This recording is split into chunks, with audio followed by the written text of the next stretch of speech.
700-800 साल पहले की बात अर्ज कर रहे हैं। कहते हैं मरी हुई भैंस पड़ी थी,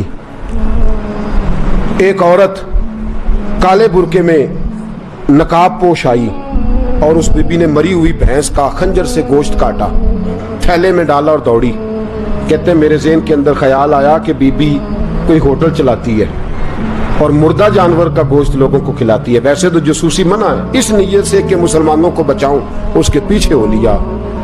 कहते हैं वो गलियां गुजरती गुजरती कूफे की तंग गली में गई, एक बड़ा सा दरवाजा लकड़ी का, बड़ा फाटक जो पुराने शहरों में होते। कहते उस बड़े फाटक पर उसने जोर जोर से दस्तक दी, दोनों हाथों से दरवाजा खुला। वो औरत अंदर दाखिल हुई तो 3-4 बच्चियां झट से उसके गिर्द इकट्ठी हो गई। अम्मा कुछ लाई हो? तो रोने लगी, कहने लगी मैं कुछ नहीं ला सकी। कहने लगी ये मुर्दा जानवर का गोश्त है और हुजूर ने फरमाया जब मरने लगो तो मुर्दार खा के भी जान बचा लो। अब मैं देखती हूँ तुमसे खड़ा नहीं हुआ जाता, ना खाओगी तो गिर पड़ोगी, ये मुर्दा ही है, पका लो। कहते हैं अगले लफ्ज उस औरत ने कहे तो मैं बाहर खड़ा चीखने लगा।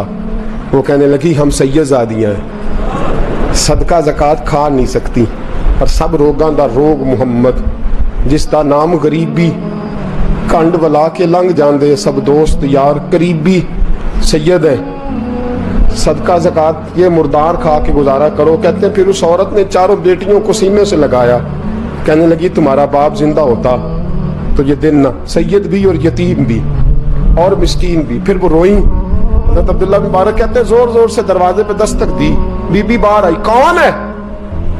तो मैंने कहा मैं अब्दुल्ला बिन मुबारक हूँ, मुहद्दिस हूँ, ज़माना मुझे जानता है, मेरे शागिर्दों की लिस्ट बड़ी लंबी है। कहने लगी अच्छा तू? कहने लगा ये 300 दिनार है, तू मेहरबानी करे तो रख ले, चले अपना काम करें हम जाने हमारा। कहते मैंने जमीन पे घुटने टेक के ना तो सैयदजादी के आगे हाथ बांध दिए। मैंने कहा मैं नौकर हूँ, तुम औलाद हो, मैं खादम हूँ, तुम नस्ल हो, मेहरबानी करो, मेहरबानी मेरे ऊपर मेहरबानी, पैसे रख लो। कहते मैंने वो पैसे दिए, मैं वापस लौटा। यार कहने लगे चल, तो मैंने कहा नहीं मैंने नहीं आज करना। कहने लगे कोई नया प्लाट लेने का प्रोग्राम बन गया, कोई नई इन्वेस्टमेंट, लोग ताने देते हैं ना, पर जे कर यार दे नाम दा मिले मेहना उन झोली पा लईए पुंजे सुटीए ना, जे कर यार दे नाम दी मिले सूली झूठा झूठ लईए पिछाटिए ना। कहते मैंने कहा यार जैसे तुम्हारी मर्जी समझ लो, ये मेरा राज है, मैं बताता नहीं। फरमाते लोग हज करने चले गए, मैं वतन आ गया, 6 माह के बाद काफले लौटे, जाग के सुनना जरा बात, मेरे नबी ने फरमाया तू मेरे उम्मती की परेशानी दूर कर, अल्लाह कामिल हज का सवाब देगा। फरमाया मेरे हबीब अलैहिस्सलाम के उम्मती हजरत अब्दुल्ला बिन मुबारक फरमाते मैं आया हज करके, हाजी आए तो मैं बड़ी हसरत के साथ, मैं घर में रोता था, सोचता था आज वो मिना में होंगे, आज वो मुज़दलिफ़ा अरफात में होंगे, आज वो लोग जमरात की रमी कर रहे होंगे। मैं तड़प के सोचता था आज दर रसूल की हाजिरी दे रहे होंगे। कहते मैं रोता था। जब हाजी लौटे 6 माह के बाद तो हाजिरी देने गया, मिलने गया, पहला दरवाजा खोला हाजी साहब ने, मैंने कहा मुबारक हो? कहते मैंने मुबारक दी, जरा सुनिएगा।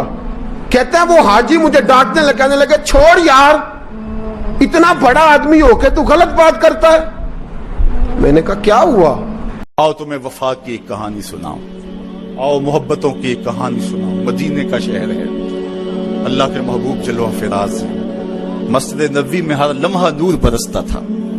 आका तशरीफ फरमाते और सहाबा हुजूर के गिर्द यूं बैठते जिस तरह चांद के गिर्द हाला होता है और बदरे तमाम के गिर्द सितारे होते हैं। आका वाज़ो तलकीन करते, लोग सुनते, मन में उतारते, रूहों को ताजगी देते। एक छोटा सा बच्चा है जो नन्हे नन्हे पांव से चल के मस्जिद नबवी में पहुंच जाता है, नाम उसका उमैर है, बमुश्किल से बोलना सीखा है उसने। आका करीम अलैहिस्सलाम की खिदमत में कभी वो अपने चचा जुल्लास बिन सवैद के साथ जाता है, कभी वो अकेला भी चला जाता है। एक दिन उसका चाचा नहीं गया लेकिन बच्चा गया और हुजूर की बात सुनी।